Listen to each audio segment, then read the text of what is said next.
ETV ప్రేక్షకులకి నమస్కారం. త్రిబ్లెక్స్ detergent soap శుభమస్తు కార్యక్రమానికి స్వాగతం. ఈనాడు శుభమస్తు కార్యక్రమంలోని గ్రహఫల మంచంలో గ్రహాల యొక్క స్థితిగతులు, వాటి యొక్క శుభాశుభ ఫలితాల గురించి పరిశీలిద్దాం.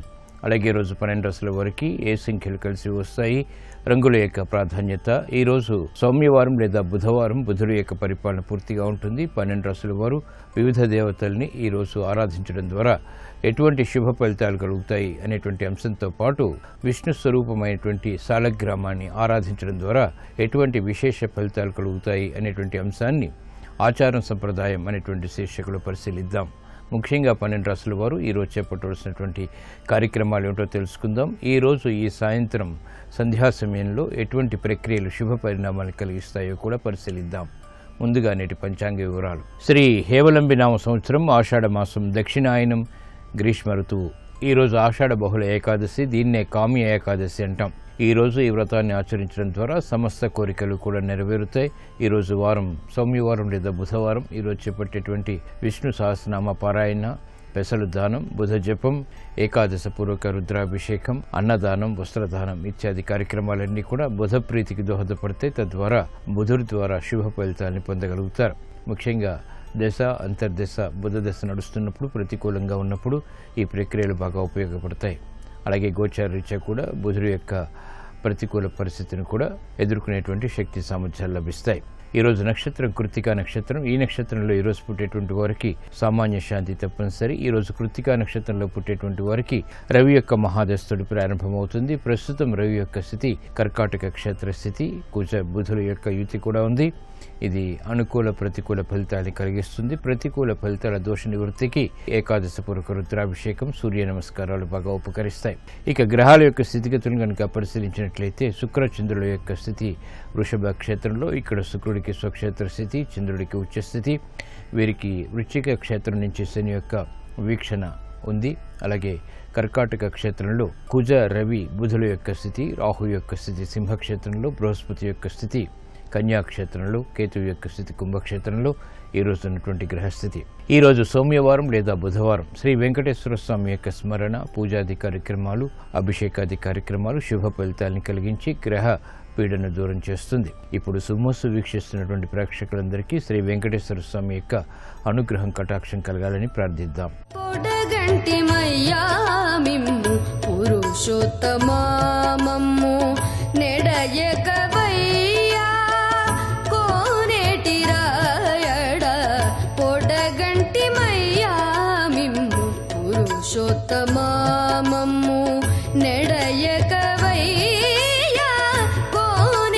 రాయడా పొడగంటి మయ్యా మిమ్ము పురుషోత్తమా.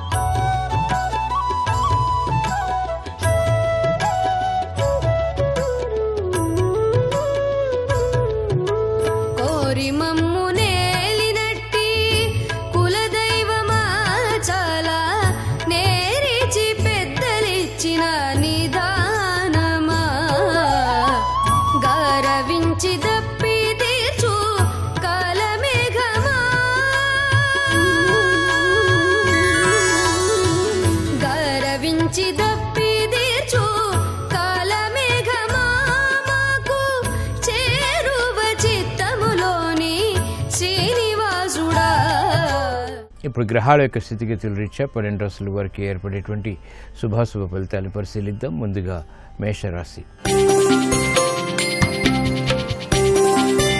ఈరోజు మేషరాశి వారిని పరిశీలించినట్లయితే ఆర్థిక వ్యవహారాల్లో మెరుగైనటువంటి మార్పులు చోటు చేసుకుంటాయి.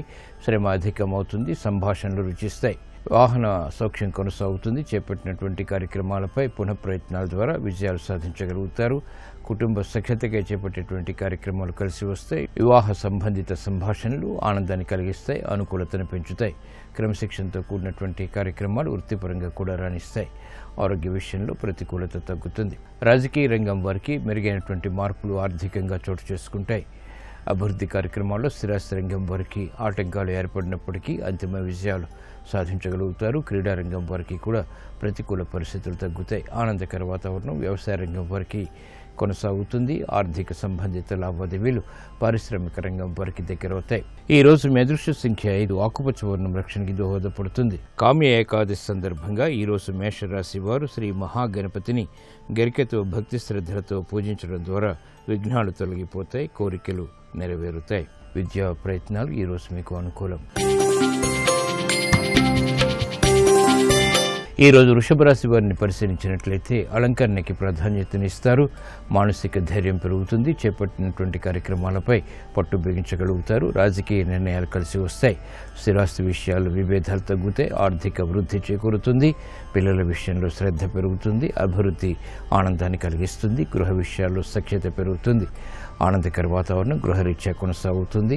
నిర్ణయాలు అమలు చేయగలుగుతారు. చేపట్టినటువంటి కార్యక్రమాలు పారిశ్రామిక రంగం వారికి కలిసి వస్తాయి. ఆనందకర వాతావరణం వ్యాపార రంగం వారికి కొనసాగుతుంది. అభివృద్ధి కార్యక్రమాల్లో పాల్పంచుకునేటువంటి అవకాశాలు స్థిరాస్తి రంగం వారికి కొనసాగుతాయి.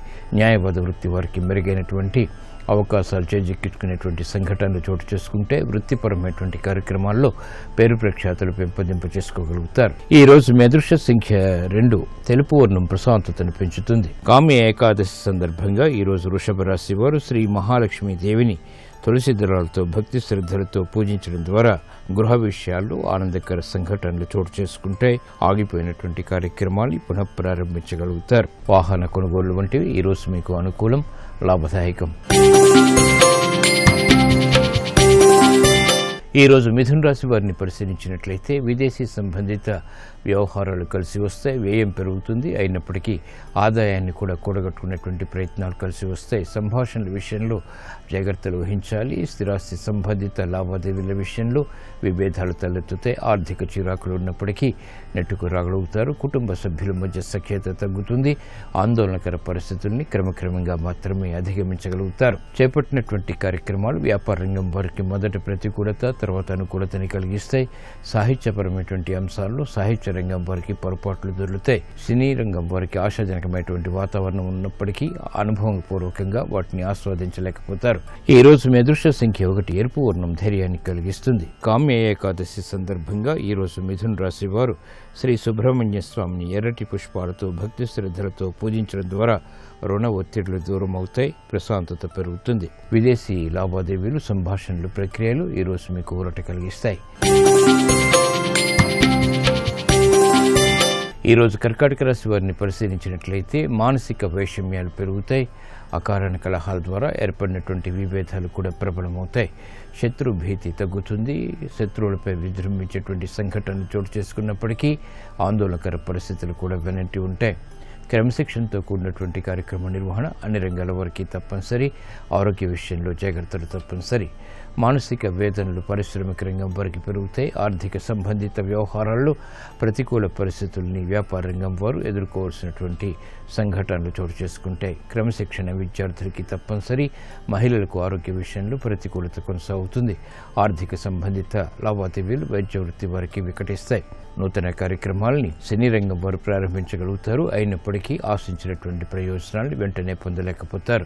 ఈ రోజు మీ అదృష్ట సంఖ్య 2. తెలుపు వర్ణం ప్రశాంతతను పెంచుతుంది. కామ్య ఏకాదశి సందర్భంగా ఈ రోజు కర్కాటక రాశి వారు శ్రీ ఆంజనేయ స్వామిని భక్తి శ్రద్ధలతో పూజించడం ద్వారా సందేహాలు తొలగిపోతాయి. సాహస నిర్ణయాల ద్వారా విజయాలు సాధించగలుగుతారు.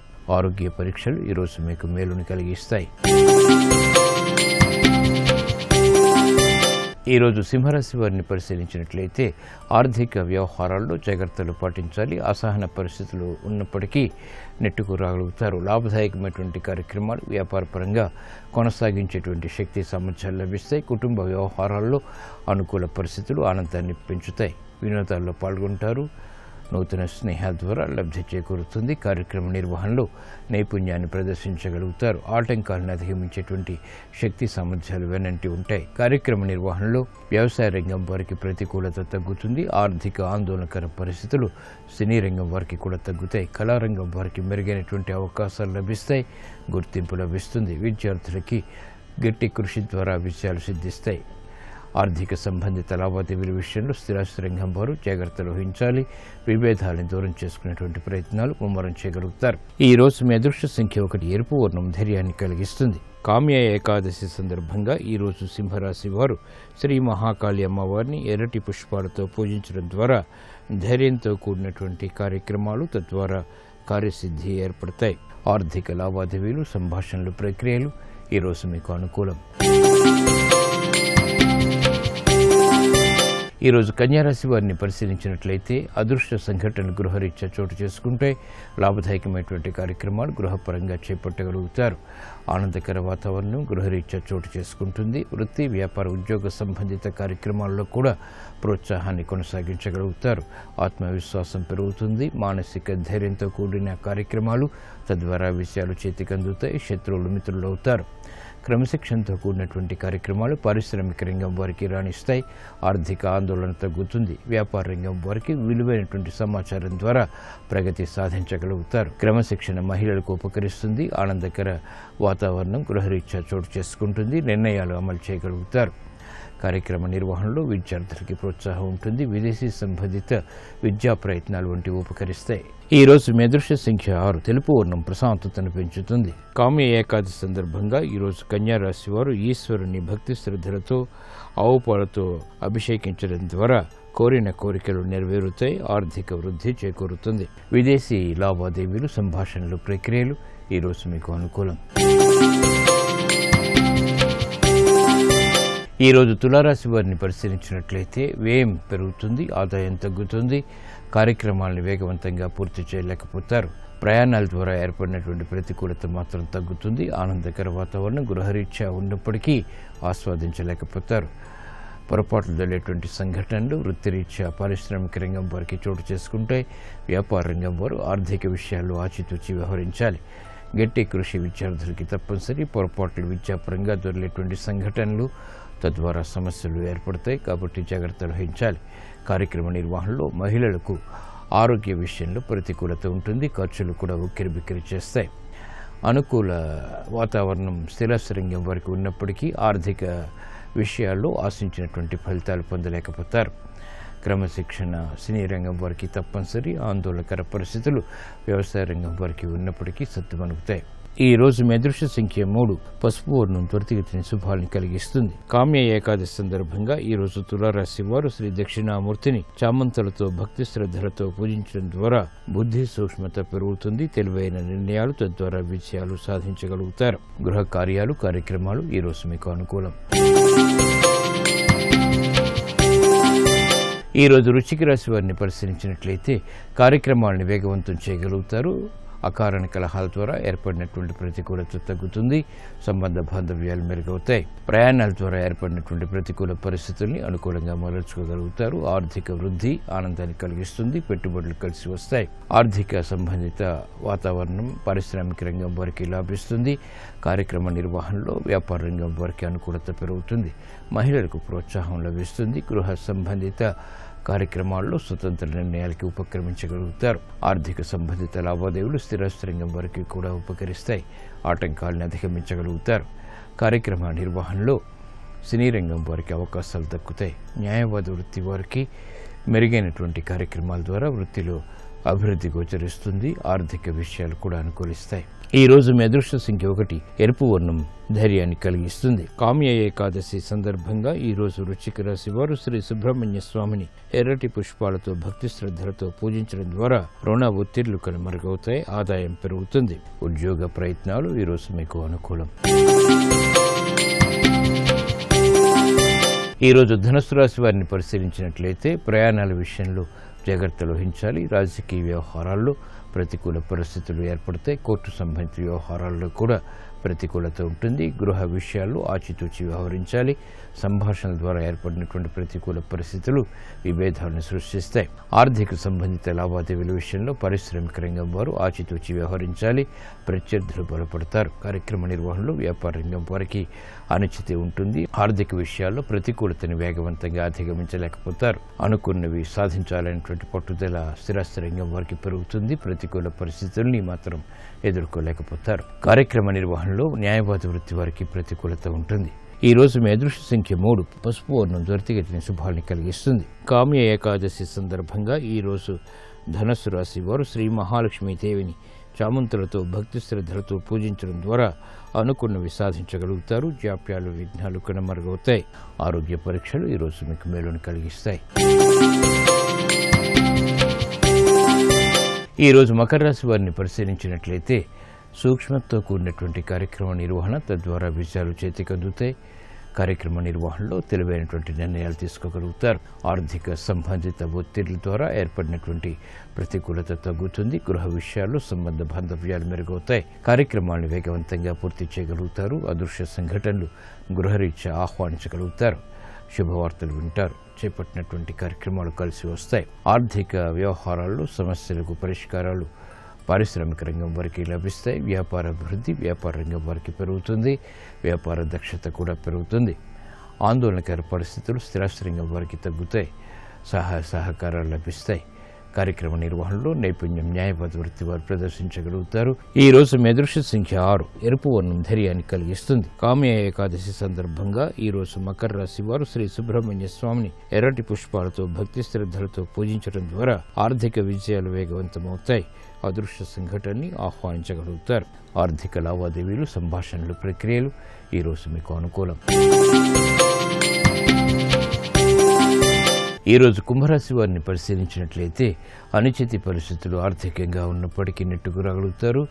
శత్రు భీతి పెరుగుతుంది. శత్రువులపై విజృంభణ కొనసాగుతుంది. విజయాలు కూడా సాధించగలుగుతారు. కోర్టు సంబంధిత వ్యవహారాల్లో ప్రతికూల పరిస్థితులను ఎదుర్కోగలుగుతారు. గృహ విషయాల్లో ఏర్పడినటువంటి విభేదాలను దూరం చేసుకునేటువంటి ప్రయత్నాలు కూడా ముమ్మరం చేయగలుగుతారు. కార్యక్రమ నిర్వహణలో ఏకాగ్రత తప్పనిసరి. బాధ్యతతో కూడినటువంటి కార్యక్రమాల ద్వారా ఏర్పడినటువంటి అనుకూలత పారిశ్రామిక రంగం వారికి ఉపకరిస్తుంది. ఆర్థిక ఆందోళన పరిస్థితులు వ్యాపార రంగం వారికి తగ్గుతాయి. స్థిరాస్తి రంగం వారికి మెరుగైనటువంటి అవకాశాలు లభిస్తాయి. న్యాయవాద వృత్తి వారికి అనుకూల పరిస్థితులు కోర్టు పరంగా కొనసాగుతాయి. అభివృద్ధి కార్యక్రమాల్లో ఏర్పడినటువంటి ప్రతికూల పరిస్థితుల్ని రాజకీయ రంగం వారు ఎదుర్కోగలుగుతారు. ఆరోగ్య విషయంలో జాగ్రత్తలు పాటించాలి. ఈ రోజు మీ అదృష్ట సంఖ్య 5. ఆకుపచ్చ వర్ణం రక్షణకి దోహదపడుతుంది. కామ్య ఏకాదశి సందర్భంగా ఈ రోజు కుంభరాశి వారు శ్రీ మహాగణపతిని గరికితో భక్తి శ్రద్ధలతో పూజించడం ద్వారా ఆగిపోయినటువంటి కార్యక్రమాలు పునఃప్రారంభించగలుగుతారు.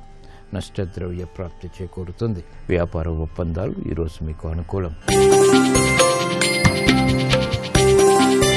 ఈరోజు మీనరాశి వారిని పరిశీలించినట్లయితే కార్యక్రమాలను వేగవంతంగా పూర్తి చేయగలుగుతారు. అనిశ్చిత పరిస్థితుల నుంచి ఉపశమనం లభిస్తుంది. బాధ్యతలు సక్రమంగా నిర్వహించేటువంటి శక్తి సామర్థ్యాలు లభిస్తాయి. నూతన స్నేహాల ద్వారా లబ్ధి చేకూరుతుంది. ప్రయాణాల ద్వారా ప్రయోజనాలు సాధించగలుగుతారు. ఆర్థిక సంబంధిత లావాదేవీలు పారిశ్రామిక రంగం వారికి ఉపకరిస్తాయి. వేగవంతమైనటువంటి నిర్ణయాలు వ్యాపార రంగం వారికి రాణిస్తాయి. క్రమశిక్షణతో కూడినటువంటి కార్యాచరణ విద్యార్థులకి ఉపకరిస్తుంది. మహిళలకి ఆనందకర సంఘటనలు వృత్తిలో చోటు చేసుకుంటాయి. గృహ విషయాల్లో అనుకూలత పెరుగుతుంది. ఆధిక్యతతో కూడినటువంటి కార్యక్రమాలు రాజకీయ రంగం వారికి మెరుగైనటువంటి అవకాశాలను కలిగిస్తాయి. ఆర్థిక పరిస్థితి మెరుగవుతుంది. కార్యక్రమాలను వేగవంతంగా పూర్తి చేయగలుగుతారు. ఈ రోజు మీ అదృష్ట సంఖ్య 1. ఎరుపు వర్ణం ధైర్యాన్ని కలిగిస్తుంది. కామ్య ఏకాదశి సందర్భంగా ఈ రోజు మీనరాశి వారు శ్రీ మహాకాళి అమ్మవారిని భక్తి శ్రద్ధలతో ఎర్రటి పుష్పాలతో పూజించడం ద్వారా గతంలో చేసినటువంటి పొరపాట్లు సవరించుకోగలుగుతారు.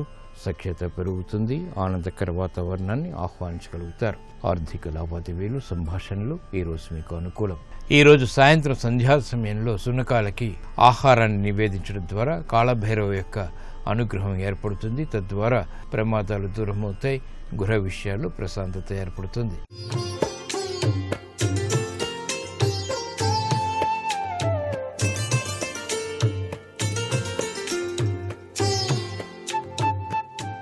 XXX డిటర్జెంట్ సోప్ శుభమస్తు కార్యక్రమంలో గృహబలం అంశానికి స్వాగతం.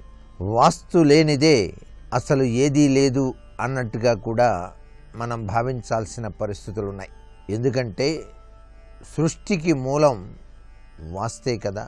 వాస్తు లేకపోయినట్లయితే ఈ ప్రపంచమే లేదు. పంచభూతాలైనటువంటి భూమి, ఆకాశం, అగ్ని, గాలి, నీరు వీటిని ఒకటైనా సరే మానవుడు సృష్టించగలిగాడా? లేదు కదా. కాబట్టి ప్రతి ఒక్కటి కూడా వాస్తు ప్రకారం మనం అవలంబించి అందరం కూడాను సుఖ సంతోషాలతో జీవించడానికి కృషి చేయాల్సిన పరిస్థితి ఎంతైనా ఉన్నది. ప్రతి మనిషి జీవనాధారానికి కావాల్సింది గ్రహబలం, గృహబలం. గ్రహబలం అంటే దైవ సంకల్పం, గృహబలం అంటే వాస్తు సంకల్పం అని అర్థం. సొంత ఇంట్లో జపం చేయటానికి, అద్దెకున్న ఇంట్లో జపం చేయటానికి చాలా తేడా కనిపిస్తుంది. మీ స్వగృహంలో జపం చేసినప్పుడు ఆ దివ్యవంతమైనటువంటి శక్తి సంపద త్వరగా మీకు సిద్ధిస్తుంది. ఇక్కడ గుర్తుపెట్టుకోవాల్సినది. అట్లా అని అందరికీ సొంత గృహాలు లేవు కదండి. సొంత గృహాలు రావడానికి కూడా పరమేశ్వరుడు అనుగ్రహిస్తాడు. ఏ వ్యక్తి అయితే ధ్యాన నిమగ్నుడై దైవ చింతన తత్పరతో జీవితాన్ని గడుపుతాడో పరమేశ్వర అనుగ్రహం తప్పకుండా జరిగి తీరుతుంది అని చెప్పడంలో ఏమాత్రం సందేహం లేదు. మత్స్య పురాణం, భవిష్యోత్తర పురాణం ఇవన్నీ కూడాను ఈ విషయాల్ని మనకు చాలా చక్కగా తెలియజేశాయి. సొంత గృహం సిద్ధించాలంటే మనం ఏం చేయాలి? ఈశ్వరానుగ్రహం కోసం జాజిపూలు చక్కగా తీసుకొని పరమేశ్వరుణ్ణి అర్చించాలి. జాజిపూలతో అర్చన చేసినటువంటి వారికి త్వరగా పరమేశ్వరుడు తన దివ్యవంతమైన అనుగ్రహాన్ని ప్రసాదించి గృహయోగాన్ని సిద్ధింపచేస్తాడు అంటోంది శాస్త్రం.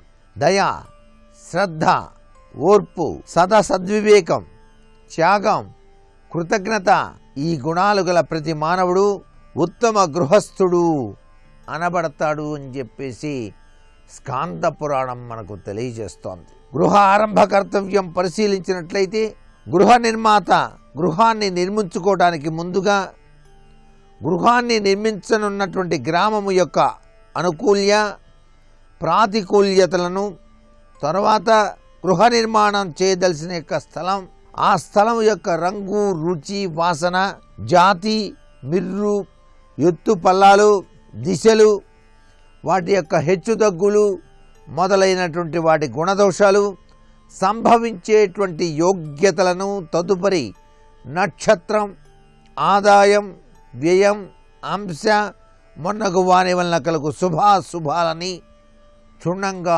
తెలుసుకోవాలి. సర్వవిధములైనటువంటి యోగ్యత కలిగినటువంటి యొక్క భూమిని తాను నిర్ణయం చేసుకోవాలి. ఈశ్వరానుగ్రహం వలన తనకు గృహయోగం సంభవిస్తోంది. ఈ గృహయోగం సంభవించేటప్పుడు తాను ఆచరించవలసిన సూత్ర ప్రాతిపదికలు ఏమిటి? అసలు ఆ స్థలం ఎలా ఉంది, ఏ ఆకృతిలో ఉంది, అక్కడ నీళ్లు పడతాయా లేదా, వాస్తుశాస్త్రరీత్యా ఏ దిక్కులు ఎట్లా ఉన్నాయి, విదిక్కుల యొక్క ప్రభావం ఏంటి, చుట్టుపక్కల వారి యొక్క ప్రభావం ఏమిటి, ఇవన్నీ కూడా ఆలోచన చేసే గృహ నిర్మాణానికి ఉపక్రమించాలి. ఏదో ఈశ్వరానుగ్రహం వల్ల ఆ పరమేశ్వర దివ్యవంతమైనటువంటి పూజాది కార్యక్రమాలు నిర్వహించడం వల్ల ఆయన అనుగ్రహించాడు. ఒక స్థలం కొనుక్కోగలిగాం. ఆ స్థలాన్ని కొన్నప్పటికీ కూడా దాన్ని ఏ విధంగా పరిశుద్ధం చేయాలి, ఆ పరిశుద్ధి తత్వం ఏమిటి అనేటువంటి విషయాన్ని కూడా మనం తెలుసుకోవాలి. ఒక స్థలాన్ని కొనుగోలు చేసినప్పుడు దాన్ని పరిశుద్ధ తత్వంలోకి మార్చాలి. ఎలా మారుస్తాం? అన్నిటికన్నా పవిత్రవంతమైనటువంటిది సకల ముక్కోటి దేవతా స్వరూపిణి అయినటువంటి గోమాతను తీసుకొచ్చి ఆ యొక్క స్థలంలో కట్టివేస్తాం. కనీసం మనం శంకుస్థాపన చేస్తున్నాం ఈ రోజున ఫలాని రోజున అనుకున్నప్పుడు ఆ రోజు కన్నా ముందే 2 రోజులు ముందుగా గోవును కట్టివేయటం చాలా మంచిది. అలా గోవును కట్టివేసిన తర్వాత దానికి ఆహార పదార్థాలు ఇవ్వాలి. చక్కగా తవుడు కలిపిన నీరు ఆ యొక్క ఆవుకు పట్టాలి. చక్కటి గడ్డి ఆ యొక్క సకల ముక్కోటి దేవతా స్వరూపిణికి చక్కగా ఆహారంగా ఇవ్వాలి. అలా ఇచ్చిన తర్వాత ఆ గోవును ఆ స్థలంలో చుట్టూతా తిప్పాలి. అలా తిప్పినప్పుడు ఆ తల్లి దివ్యవంతమైన అనుగ్రహాన్ని ప్రసాదింపచేస్తుంది గోమాలక్ష్మి. తరువాత ఆ స్థలంలో నవధాన్యాలు అని చెప్పేసి ఉంటాయి. ఈ నవధాన్యాల్ని చక్కగా చల్లి కొద్దిగా నీళ్లు చల్లితే చాలు, 7 రోజుల లోపల అవి మొలకెత్తాలి. ఎప్పుడైతే 7 రోజుల్లో ఆ నవధాన్యాలు మొలకెత్తాయో నీకు ఆ స్థలం యోగ్యతా సిద్ధిని ప్రసాదింపచేయబోతోంది అని అర్థం. ఆ నవధాన్యాలు గనక 7 రోజుల లోపల మొలకెత్తాలి. 7 రోజుల్లో మొలకెత్తినట్లయితే సర్వసంపదా తత్వం ఆ స్థలంలో విరాజిల్లుతోంది అని అర్థం. అలా మొలకెత్తినటువంటి ఆ యొక్క నవధాన్యాల్ని మరలా గోమాతకు ఆహారంగా సమర్పించాలి. అంటే గడ్డిలాగే మొలకెత్తుతుంది, వాటిని కోసేసి ఆవుకి సమర్పించాలి. మీరు కట్టేటువంటి గృహానికి తూర్పు వైపు పెద్ద గృహం కట్టారండి. ఆ గృహం ఉన్నప్పుడు మనం ఏం చేయాలి? అది ఎత్తులో ఉంది, తూర్పు వైపు పైగా. ఇక్కడ మనం గృహ నిర్మాణం చెయ్యాలి అన్నప్పుడు ఆ యొక్క ఇంటి కన్నా ఎత్తులో కొద్దిగా గృహ నిర్మాణం ప్రారంభించాలి. అంటే కింది యొక్క భూమి యొక్క ప్రభావం చూసుకుంటాం. అంతేగాని 5 అంతస్తులు వేశారు కాబట్టి నేను 6 అంతస్తులు వేయాలండి అంటే అలా కుదరదు. కింది యొక్క భూమి యొక్క స్థితిగతులు అంచనా వేసుకొని తూర్పు వైపు కన్నా దక్షిణం వైపు మీ స్థలం గనక ఉన్నట్లయితే ఆ స్థలం ఎత్తులో ఉండాలి. ఆ ఇంటి కన్నా ఆ స్థలం కన్నా ఎత్తులో ఉండేటట్టుగా మీరు నిర్మాణం చేసుకోవటం ఉత్తమోత్తమైనటువంటి పద్ధతిగా ఇక్కడ గుర్తుపెట్టుకోండి. మన గృహం కంటే తూర్పులో పెద్ద గృహం ఉన్నప్పుడు ఒక 5 అడుగులు కనీసం ఖాళీ వదులుకోవటం మంచిది. మన ఇంటికి పడమరలో కూడా తూర్పులో ఉన్న బిల్డింగ్కు సమానమైన లేదా అంతకంటే పెద్ద బిల్డింగ్ ఉన్నట్లయితే ఈ నియమం మాత్రం వర్తించదు. మనకి పడమరలో కనుక పెద్ద బిల్డింగ్ ఉందనుకోండి, తూర్పు వైపు కూడా బిల్డింగ్ కట్టారు, అప్పుడు ఈ నియమం అవసరం లేదు. ఎందుకంటే పడమర వైపు ఎత్తుగా ఉన్నటువంటి బిల్డింగ్ యొక్క ప్రభావం మనని రక్షిస్తూనే ఉంది. పడమరలో మన ప్రక్క ప్లాట్లు ఖాళీగా ఉన్నాయనుకోండి, అంటే మీరు కట్టిపోయేటువంటి ఇంటికి పడమర వైపు ఖాళీగా ఉన్నాయి. మరి ఏం చేయాలి అంటే పడమర నైరుతిలో ఉపగృహం అనేటువంటిది తప్పనిసరిగా కట్టుకోవటం మంచిది. ఎందుకంటే పడమర వైపు అంతా ఖాళీ అండి, వాళ్ళ ఫ్లాట్స్ ఎప్పుడు కడతారో ఏమో అని చెప్పేసి అనుకున్నప్పుడు దాని యొక్క ప్రభావం మన మీద పనిచేయకుండా ఉండటానికి మనం పడమర దిశలో నైరుతి మూల చుట్టిల్లు వేయచ్చు. ఉపగృహం చిన్నది నిర్మాణం చేసుకోవడం మంచిది. దాని యొక్క ప్రభావం ఇంటిపైన పనిచేయదు. మన స్థలంలో తూర్పు దిశ గనక ఖాళీ స్థలం కన్నా పడమర దిశలో ఖాళీ స్థలం బాగా మెరక చేయాలి. మీ ఇల్లు కట్టేటప్పుడు తూర్పు కన్నా కూడా పడమర వైపు కాస్త మెల్ల ఆ యొక్క భూమి ఎత్తుగా ఉండేటట్టుగా కొద్దిగా పెంచడం మంచిది. పడమర ప్రహరీని తాకుతూ ఒక అరుగు లేక పూల కుండీలు ఏర్పాటు చేసుకోవడంలో తప్పు లేనే లేదు. ఇకపోతే ఉత్తరం వైపు పెద్ద బిల్డింగ్ కట్టారు, మీ స్థలం దానికి ఎదురుగా ఉంది. మీ గృహం కన్నా పెద్ద బిల్డింగ్ ఉన్నప్పుడు ఈ నియమ ప్రకారంగా వదలవలసిన ఖాళీ కన్నా 5 అడుగులు ఎక్కువ ఖాళీ స్థలం వదలాలి. దక్షిణ నైరుతిలో ఉపగృహం మాత్రం కట్టి తీరాలి. దక్షిణ ప్రహరీకి ఒక అరుగు కూడా వేయటం మంచిది. మన గృహానికి దక్షిణాన ఉత్తరం కంటే పెద్ద బిల్డింగు లేదా సమానమైన బిల్డింగు ఉన్నప్పుడు ఉత్తరంలో అదనంగా ఖాళీ వదులుకోవాల్సిన పని మాత్రం లేనే లేదు. దక్షిణంలో రోడ్లు ఉన్నప్పుడు కూడా ఈ యొక్క నియమాలు మనం పాటించాల్సి ఉంటుంది సుమా అనేటువంటి విషయాన్ని ఇక్కడ గుర్తుపెట్టుకుందాం. దక్షిణంలో ఫ్లాట్ బాగా ఖాళీగా ఉందా, మరి ఏం చేద్దాం? మనం కొన్న స్థలానికి దక్షిణంలో వాళ్ళు ఎప్పుడు నిర్మిస్తారో తెలియదు, పడగొట్టడం మాత్రం పడగొట్టేశారు, మా నిర్మాణం మాత్రం ఇటు అవుతోంది, అక్కడ మాత్రం ఖాళీ స్థలం ఉంది, ఏం చెయ్యాలి అన్నప్పుడు దక్షిణ నైరుతిలో మీ స్థలంలో ఉపగృహం వేయండి. దక్షిణ నైరుతిలో ఉపగృహం వేస్తే చాలా మంచిది. దక్షిణ ప్రహరీకి అరుగు కట్టండి. లేకపోతే ఇంటికి ఉత్తరంలో ఖాళీ ఫ్లాట్ ఉంటే మాత్రం అవసరం లేదు. ఈ విషయాలన్నీ కూడా అవగాహన చేసుకొని నిర్మాణాది కార్యక్రమాలు కనుక చేపట్టినట్టయితే సర్వే సర్వత్రా శుభదాయకవంతమైన ప్రభావం కలిగి తీరుతుంది. మనకి బాగా గుర్తుపెట్టుకోవాల్సింది ఒకటే, మూలలు. ఈ మూలలు ఎట్లా ఉన్నాయనేది కూడా చాలా ముఖ్యమైనటువంటి విషయం వాస్తుశాస్త్రంలో. మూలలు ఎత్తుగా ఉన్నాయి, ఎటువంటివి, ఎటువైపు ఉండాలి, అవి దిక్కుల కంటే, అన్ని మూలల కంటే ఏ మూల ఎక్కువగా ఉండాలి? నైరుతి మూల ఎక్కువగా ఉండాలి. అసలు మొత్తం మీద నైరుతియే ఎక్కువగా ఉండాలండి మూల. నైరుతి తర్వాత వాయువ్యం, ఆగ్నేయం ఎత్తుగా ఉండాలి. అన్ని దిక్కుల కన్నా, అన్ని మూలల కన్నా ఈశాన్యం మాత్రం చాలా పల్లంగా కనిపించాలి. ఎత్తులు ఎట్లా ఉండాలి?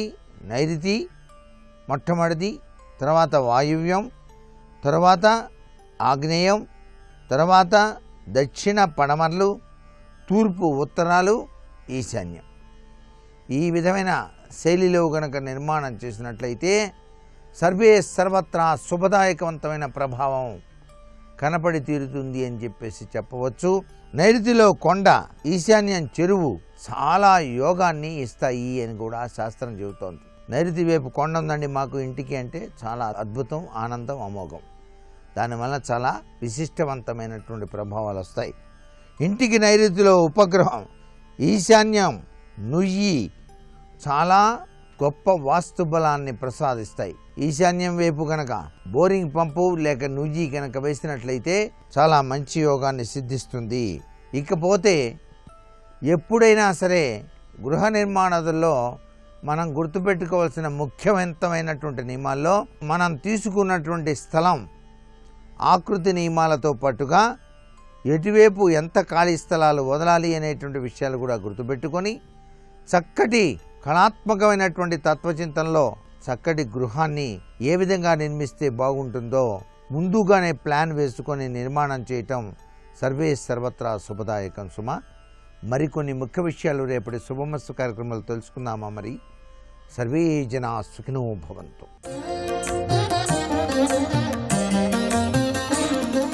సాలగ్రామ పూజ యొక్క విశేషత ఏమిటో ఆచారం సంప్రదాయం అనేటువంటి శీర్షికలో పరిశీలిద్దాం. నలుపు రంగులో గుండ్రంగా ఉండేటువంటి రాయిని సాలగ్రామం అంటారు. దీనికి ఒక బెజ్జం ఉంటుంది. శ్రీమన్నారాయణునికి ప్రతీకగా ఈ సాలగ్రామం పూజించబడుతుంది. ఉత్తరప్రదేశ్లోని గండకి నదిలో సాలగ్రామాలు లభిస్తాయి. సాలగ్రామంలోని రంధ్రంలో వృత్తాల వంటి గీతలు కనిపిస్తాయి. ఇవి శ్రీమన్నారాయణుని ఆయుధమైనటువంటి చక్రాన్ని గుర్తుకు తెస్తాయి. 89 రకాల సాలగ్రామాలున్నట్లు చెప్పబడుతున్నా వాటిలో 14 లేక 9 రకాల సాలగ్రామాలు మాత్రమే లభ్యమవుతాయి. సాలగ్రామాలు దేవాలయాల్లో స్థాపింపబడవు, వాటిని ఇంట్లోనే పూజిస్తారు. సాలగ్రామ పూజ సాధారణమైనది అయినప్పటికీ ఒకసారి సాలగ్రామాన్ని ఇంట్లో పెట్టుకున్నాక తప్పనిసరిగా దానికి నిత్యం పూజిస్తూ ఉండాలి. ధూపదీప నైవేద్యాలు సమర్పించాలి. సాలగ్రామానికి అద్భుతమైనటువంటి శక్తులు ఉన్నాయని చెప్తారు.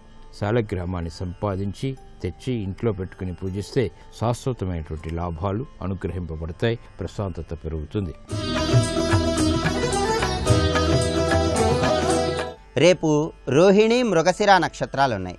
రేపటి నక్షత్ర బలాన్ని పరిశీలిస్తే జ్యోతిష వేదాంగ శాస్త్రాల అధ్యయనం ప్రారంభించడానికి రేపు అనుకూలమైన రోజుగా చెప్పవచ్చు. ముఖ్యమైనటువంటి దస్తావేజులు వ్రాయించుకోవటానికి చేసే ప్రయత్నాలకు రేపటి నక్షత్ర బలం విశేషంగా యోగిస్తుంది. నూతన ఆభరణాలు ధరించడానికి, మోటారు వాహనాలు కొనుగోలు చేయడానికి కూడా రేపు అనుకూలమైన రోజుగా చెప్పవచ్చు. వివాహపరమైన కీలకమైన చర్చలు నిర్వహించడానికి, గృహానికి సంబంధించిన మరమ్మతులు నిర్వహించడానికి రేపటి నక్షత్ర బలం విశేషంగా సహకరిస్తుంది. పోటీ పరీక్షల కోసం ప్రత్యేకమైన కోచింగులు స్వీకరించడానికి కూడా రేపు అనుకూలమైన రోజుగా చెప్పవచ్చు.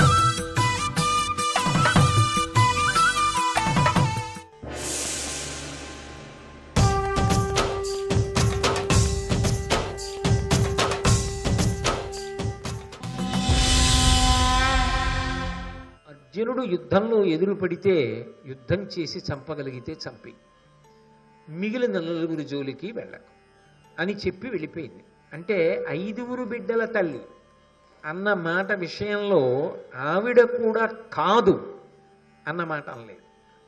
ఆవిడ అది అంగీకరించి వెళ్ళిపోయింది. కానీ ఇక్కడ మీరు ఒక్క విషయాన్ని గమనించాలి. అసలు ఆవిడ బయలుదేరి వచ్చినప్పుడు ఎందుకు వచ్చింది గంగ ఒడ్డుకి? 6 బిడ్డల్ని కాపాడుకుందామన్న ఉద్దేశ్యం, ఆస్వార్థం మనసులో కలిగి మాత్రం ఆవిడ రాలేదు.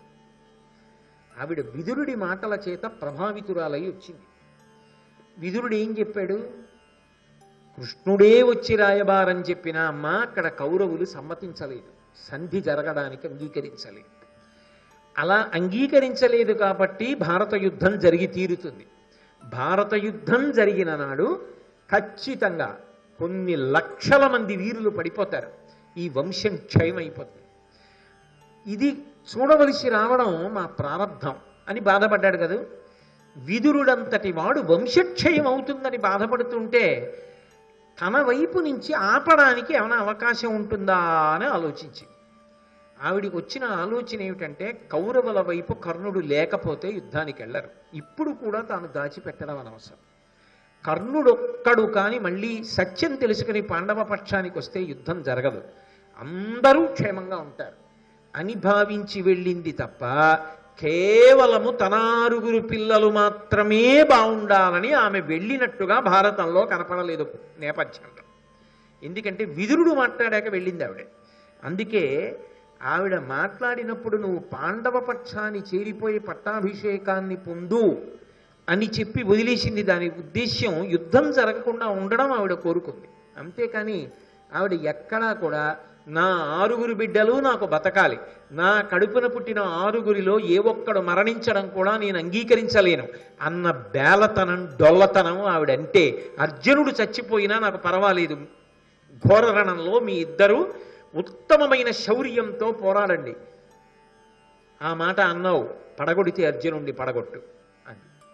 అంటే ఆమె క్షాత్రధర్మము వైపు, యుద్ధ ధర్మము వైపు నిలబడింది తప్ప జనక్షయం కాకూడదని కోరుకుంది తప్ప కేవలము తన బిడ్డల గురించి మాత్రమే కుంతి ఆలోచించలేదు. కానీ కర్ణుడు ఏమనుకున్నాడంటే ఆమె తల్లిగా నా దగ్గరికి వచ్చి బిడ్డల గురించే ఆలోచిస్తోంది అనుకున్నాడు. అనుకుని 4 చంపను అన్నాడు తప్ప కుంతి అలా అడగలేదు.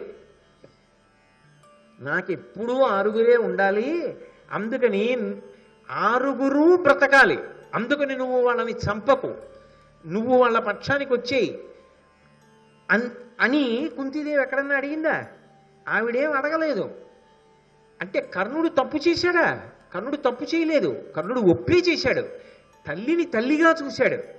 కానీ ఆ తల్లితో అంత బాగా కలిసి మెలగనివాడు కాబట్టి ఆ తల్లి ఎంత ధార్మిక నిష్ఠతో, ఎంత విశాల హృదయంతో మాట్లాడగలదో గమనించలేకపోయాడు. గమనించలేక కర్ణుడే ప్రతిజ్ఞ చేశాడు, 4 దొరికినా చంపనన్నాడు. 4 దొరికినా చంపనని కర్ణుడు అన్నాడు తప్ప కుంతీదేవి వరం అడగలేదు.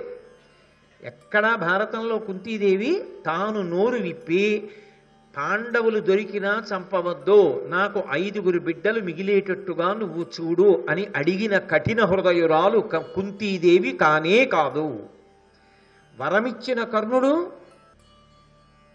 ఆయన ఏమి తప్పు చేసి ఇచ్చినవాడు కాడు. ఆయన కూడా అమ్మతనాన్ని దృష్టిలో పెట్టుకుని పరమ ప్రేమతో ఆ వరాన్ని ఇచ్చాడు. ఆయన వరకు ఆయన భావన నిజం, కుంతి వరకు కుంతి భావన నిజం. కర్ణుడు ఆ మాట అనేసిన తర్వాత ఆమె వాదనకి దిగలేదు. ఇది ఇంతే భగవత్ సంకల్పము అంది. అంటే నేను వచ్చి మాట్లాడినది ఒకటైతే నీకు ఒకలా అర్థమై ప్రతిజ్ఞ చేశావు. అంటే ఒక్క విషయం అర్థమైపోతోంది, ఖచ్చితంగా నువ్వు పాండవ పక్షానికి రావు, కౌరవ పక్షాన ఉంటావు, జనక్షయం జరుగుతుంది, వంశక్షయం అవుతుంది. కానీ అమ్మ ప్రేమని దృష్టిలో పెట్టుకుని 5 ఉంటారని నువ్వు అన్నావు. ఆ మాట కాదని అమ్మతనానికి నేను మచ్చ తెచ్చుకోలేను, కాబట్టి అలాగే చెయ్యి అని. ఇప్పుడు కుంతి వరకు కుంతి చాలా గొప్పది, కర్ణుడి వరకు కర్ణుడు చాలా గొప్పవాడు. పాడైపోయిన వాడెవరు? దుర్యోధనుడు. ఎందుకు పాడైపోయాడు? ఆవిడ ఎందుకు వచ్చిందో కర్ణుడు సరిగ్గా అర్థం చేసుకుని ఉండి ఉంటే ఈ మాట అనక్కర్లేదు. నేను ఇప్పుడు రాలేనని వదిలేస్తే సరిపోయి. అదే జరిగి ఉంటే ధర్మరాజు గారు దొరికాడు కర్ణుడికి ఒకసారి. ఇంకొకలా భారతంలో ఏమైనా జరిగి ఉంటే భారతం ఏమైపోతుంది? ఇంకా ధర్మం ఎలా నిలబడుతుంది? ధర్మపక్షం ఎలా నిలబడుతుంది? ప్రచోదయాత్, ఆలోచనలనిచ్చేది పరమేశ్వరుడే. అందుకే అప్పటికి కుంతిని చూడగానే కర్ణుడికి ఒకలా ఆలోచన వచ్చింది. అమ్మగా వచ్చింది అనుకుని నలుగురిని చంపనని ప్రతిజ్ఞ చేశాడు. చేసిన వాడు దుర్యోధనుడికి వెళ్ళి చెప్పాడా? దుర్యోధన, నేను ప్రతిజ్ఞ చేశానయ్యా, పాండవుల్లో నలుగురిని చంపను, అర్జునుడు ఒక్కడినే చంపుతాను. భీష్ముడు ఎంత స్పష్టంగా చెప్పేశాడో, ద్రోణుడు ఎంత స్పష్టంగా చెప్పేశాడో, కర్ణుడు అంత స్పష్టంగా దుర్యోధనుడికి చెప్పేశాడా? చెప్పలేదు. చెప్పకపోవడం వల్ల ఆయన ఏమనుకుంటున్నాడంటే 5గురిలో ఎవరినైనా కొడతాడు అర్జునుడు ప్రధానుడు తప్ప అనుకుని యుద్ధానికి వెళ్ళాడు. ఈయన ప్రతిజ్ఞ ఈయన గుర్తుపెట్టుకుని పాలించాడు. ఈయన అలా పాలిస్తాడని తెలియక యుద్ధానికి వచ్చి వాడు చెడిపోయాడు. అయితే పాడైంది ఏ కారణానికి పాడైనా అధర్మానికి నిలబడిన వాడు, రాశీభూతమైన స్వార్థపరుడు, అన్ని దుష్టమైన ఆలోచనలు ఉన్నటువంటి దుర్యోధనుడికి ఉత్తమ ప్రయోజనాలు ఎలా లభిస్తాయి? మరి కర్ణుడు ఎందుకు పాపం ఈ ప్రశ్నలకి లోనవ్వలసి వచ్చింది అంటే సహజంగా కర్ణుడు చాలా మంచివాడు అని అర్థమవుతోంది ఈ దృష్టాంతాల్లో. అమ్మని చూడగానే అమ్మ ప్రేమని దృష్టిలో పెట్టుకునే మాట్లాడాడు. ఆయన వరకు కించిత్ దోషం లేదు. కానీ ఆయన ఎందుకు చటుక్కనక్కర్లేని ప్రతిజ్ఞ చేసేశాడు మరి అంటే బుద్ధి వైభవం ఎందుకు తగ్గిపోతూ ఉంటుంది అంటే దుష్టులతోటి సాంగత్యం ఎక్కువైతే బుద్ధి వక్రిస్తూ ఉంటుంది. దుర్యోధనుడితోటి సాంగత్య దోషం ఏం చేసిందంటే ఒక విషయాన్ని ఇంకొక విషయంలో అర్థం చేసుకుని తొందరపడి మాటిచ్చాడు, అడగని వరం ఇచ్చాడు తప్ప కుంతి అడిగితే వచ్చిన వరం కాదు. కుంతి అలా అడగలేదు. అలా అడిగితే అది మాతృత్వానికి చిన్న మచ్చ అయిపోతుంది. ఆవిడ రాజనీతిజ్ఞతకి, ఆవిడ ధార్మిక నిష్టకి, ఆవిడ విశాల హృదయానికి అది ఒక కొరత అవుతుంది. ఆవిడ అడగలేదు, కర్ణుడే అన్నాడు. సరే అలాగే కానీ అది భగవత్ సంకల్పం అంతే. ఆవిడ ఎందుకని ఇక్కడికి వచ్చే ముందు ఆవిడ కృష్ణ రాయబారానికి వెడుతున్న కృష్ణుడితో మాట్లాడింది, రాయబారం చెప్పి వచ్చిన కృష్ణుడితో మాట్లాడింది, విదురుడితో మాట్లాడింది, తర్వాత గంగ ఒడ్డుకు వచ్చింది. అందుకని ఆమెది మొత్తం యుద్ధం ధర్మానికి సంబంధించిన ఆలోచన. కర్ణుడికి సంబంధించినంత వరకు ఇప్పుడు నా దగ్గరికి వచ్చిందంటే అమ్మగా తన బిడ్డల కోసం వచ్చిందన్న ఆలోచన.